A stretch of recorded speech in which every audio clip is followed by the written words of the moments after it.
අපි මෙතනින් උඩට නැගලා යමු. මොකද නැත්තම් අපිට පාර වඩ දෙන්න පුළුවන්. හොඳ ගොඩක් කැලේ ඇතුළට ඇහිලා තියෙන්නේ. හරි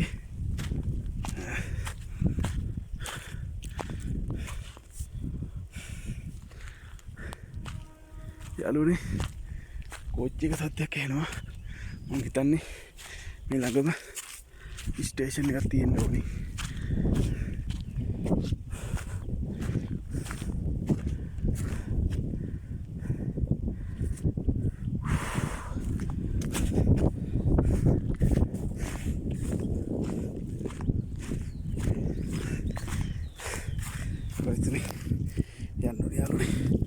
මොකද මේ බෑවුම වැඩි මේ කොළ ලිස්සන්න පුළුවන්.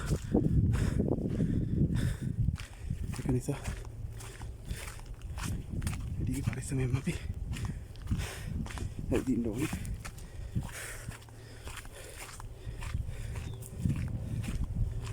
ඔබ යාළුවනේ ඔයාලට පෙනිද්ද දන්නේ ඇති කෝච්චියක් යනවා.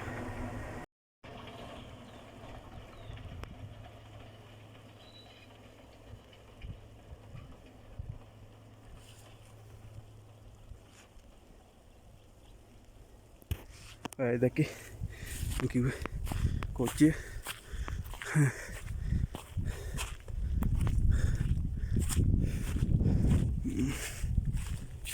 අපිට පාර හොයාගන්න වෙනවා යාළුවනේ. අඩිපාරවල් වගේ තියෙන හැමතැනම නමුත් අඩිපාරවල් නෙමෙයි අර කොළ වැටිලා ඒ කොළ පොළොවට තැල්ල පාත් වෙලා තේ නිසා තමයි එහෙම තියෙන්නේ. ඔය අඩිපාරක් කියලා හිතාගෙන ආවා යාළුවනේ. මෙතෙන් එහාට පාරක් නෑ. ඉතින් උඩට යන්න නැවත අඩිපාරක් වගේ පේනවා. නමුත් ටිකක් දුර ගියාට පස්සේ ඔය බලන්න අඩිපාර නෑ.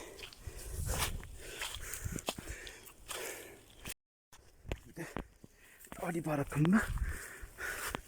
අපි ගිහින් බලමු අපිට මේ කෙලින් එළියට යන්න පුළුවන් වේද කියලා.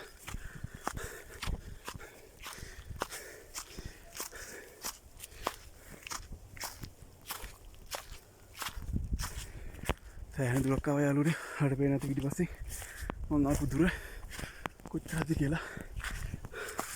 තාමත් අපි වනාන්තරය ඇතුළේ ඉන්නේ.